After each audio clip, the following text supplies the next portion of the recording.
दोस्तों, कल लोकसभा में बोलते हुए गृह मंत्री अमित शाह ने अंबेडकर का बहुत बड़ा अपमान किया और साथ ही उन्होंने कहा कि किस प्रकार से कांग्रेस हमेशा अंबेडकर की उपेक्षा करती रही है।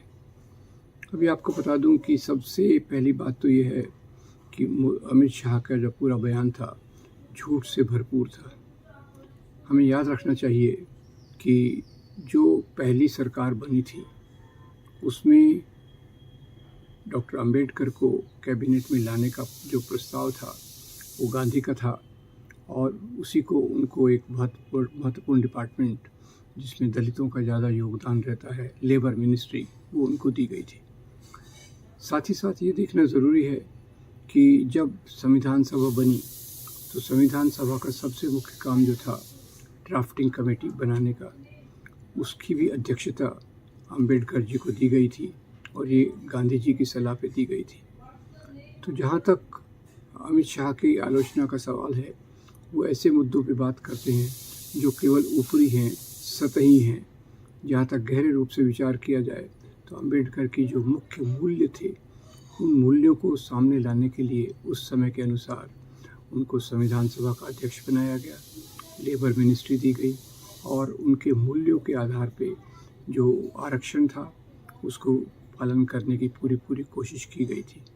जहाँ तक आरएसएस बीजेपी का सवाल है, ये सैद्धांतिक रूप से बाबा साहब अंबेडकर के विचारों के खिलाफ है। अभी अमित शाह कहते हैं कि उन्होंने जो कैबिनेट से त्याग पत्र दिया था उसके कारण में आर्टिकल 370 वगैरह वगैरह थे, पर वास्तव में देखा जाए तो उनका जो त्याग पत्र का मुख्य कारण था वो मुख्य कारण था हिंदू कोड बिल का विरोध, जिसके पीछे मुख्य तौर से आरएसएस बीजेपी के लोग खड़े थे। बीजेपी तो उस समय नहीं थी, पर आरएसएस अपने अलग अलग तरीक़ों से हिंदू कोड बिल का विरोध करती रही और इसका सबसे बड़ा जो तकलीफ़ हुई वो बाबा साहब को हुई, जिसके कारण उन्होंने इस्तीफ़ा दे दिया मंत्रिमंडल से। अब यहाँ तक सवाल ये है कि अंबेडकर जी के जो पूरे विचार थे काफ़ी रेडिकल थे और पूरा वो समाज में परिवर्तन की बात करते थे, जिसको छोटे छोटे भाग में लेकर सरकार की तरफ से, समाज की तरफ से उनका पालन किया गया। अभी जो बीजेपी है वो उसने आरएसएस तो खैर उनका पितृ संगठन है, उन्होंने अंबेडकर जी के दिवस को सामाजिक समरसता दिवस मनाने का तय किया है, करते हैं इस प्रकार से। अब ये देखा जाए तो ये सामाजिक समरसता की कल्पना अंबेडकर की जाति का मूलभूत उच्चाटन उससे पूरी विरोध में है। बाबा साहब चाहते थे कि यहाँ जातियों का उन्मूलन हो और एक ही सब जो समाज है वो जातियों से रहित हो जाए।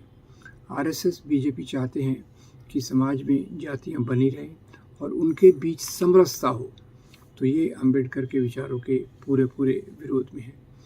वैसे कहा जाए तो बीजेपी के लोगों में जो अंबेडकर के मूल्यों के लिए पूरा विरोध है, कल के इस अमित शाह के भाषण में दिखा।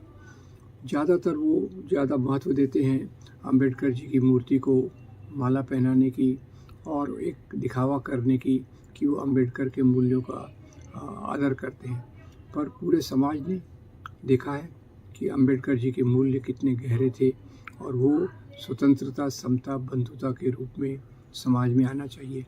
और ये भी याद रखना चाहिए कि संविधान में ये मूल्य जो हैं जिनके आधार पे भारत चलना चाहिए, उसमें अंबेडकर जी का सबसे महत्वपूर्ण योगदान था और बाकी जो उस समय मुख्य पार्टी थी कांग्रेस, उसने अंबेडकर जी का पूरा सम्मान करते हुए इस संविधान सभा की अध्यक्षता उनको दी और ये कोशिश की कि अंबेडकर के विचारों का जितना पालन हो वो किया जा सके।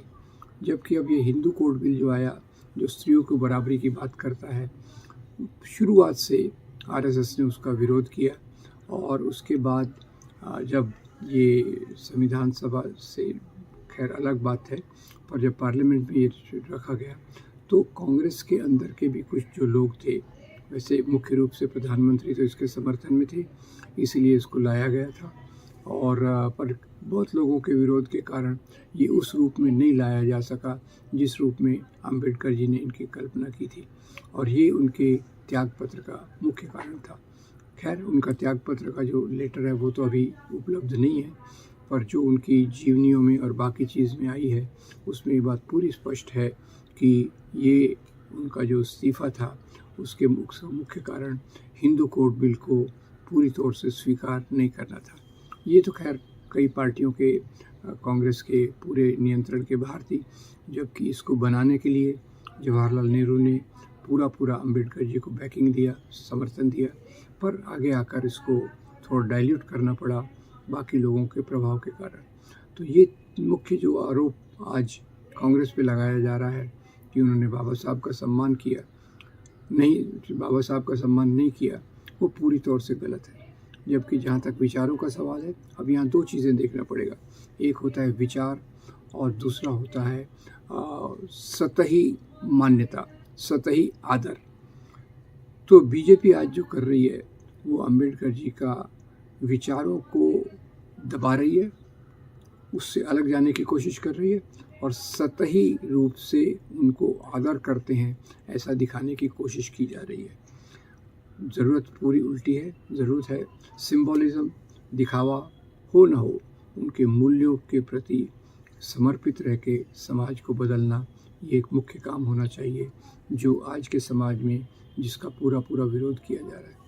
और ये भी देखें कि अंबेडकर जी के विचारों को ही आगे लेकर मंडल कमीशन आया, और मंडल कमीशन इस पार्टी को स्वीकृत नहीं था। इसीलिए उस समय अटल बिहारी वाजपेयी ने कहा वो मंडल लाए तो हम कमंडल लाए। कमंडल से उनका मतलब क्या था? राम जन्मभूमि आंदोलन को मजबूत करना। वो पहले से चल रहा था, पर उसके बाद ये राम जन्मभूमि आंदोलन को और मजबूत किया गया मंडल से ध्यान हटाने के लिए। और इस राम जन्मभूमि आंदोलन ने देश का कितना नुकसान किया है ये हम सब लोग जानते हैं। तो अमित शाह जी की पूरी निंदा करते हुए जो उन्होंने जिस प्रकार का अंबेडकर का अपमान किया है उसकी पूरी निंदा होनी चाहिए। और पूरे के विरोध में जो अंबेडकर जी के मूल्य हैं, समता, बंधुता, एकता, उस पर हमारा पूरा जोर होना चाहिए। आपका बहुत धन्यवाद। Thank you very much.